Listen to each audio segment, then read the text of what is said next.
By the way, my name is Michelle Camasura from Mandaluyong City, originally from Mindanao.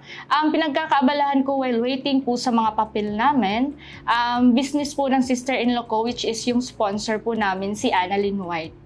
Nandito po ako para magpasalamat po sa Phil Global family kasi po, especially po kay Ma'am Jella and then kay Ma'am Dorothy Biray po.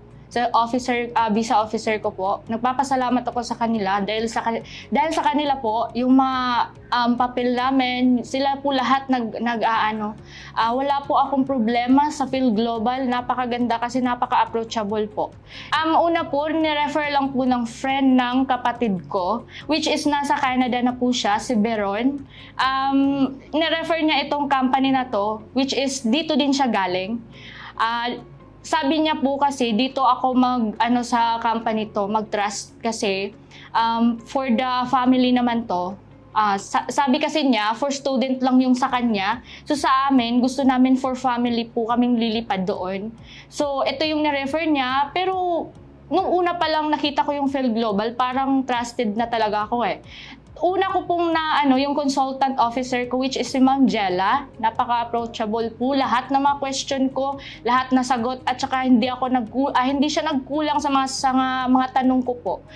Yung una ko pong sa Phil Global, hindi ako nagsisi na parang itutuloy ko ba to or hindi. May time kasi na gaganon yung naiisip mo na parang gi-give up ka na. Hindi naman not only sa financial, but sa documents, like paulit-ulit, may ganito, may mali. So, kung gusto mo talagang mangarap ka pupunta ka na talagang Canada for your family and not only sa family nyo po, sa future nyo, kailangang magpursige ka talaga. Yung plano po namin, pagdating ko po doon, ako yung magpo-full-time. So, prefer ko po yung caregiver na work, which is full-time po siya, para maano ko po yung tuition ng husband ko and then sa rent namin doon, sa lahat ng mga needs namin.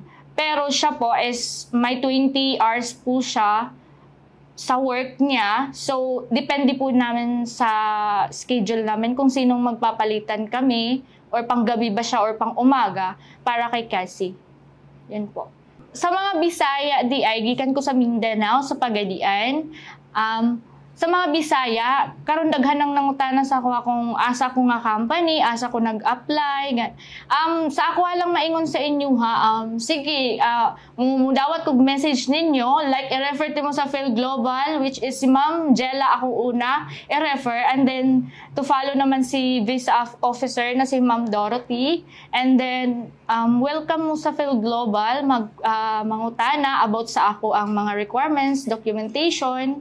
And then, bisan og dili pa kaya karon ang financial, hinay-hinay lang. At least, dili na siya mawala. Lifetime na siya. Kung bisag i-freeze lang ninyo inyong account, kung dili pa nyo kaya ang inyong financial, okay lang. Tabangan mo. Kahit sa financial, tabangan jud mo sa Phil Global. Unsa nga way, asa nga way ka mangita og kuan.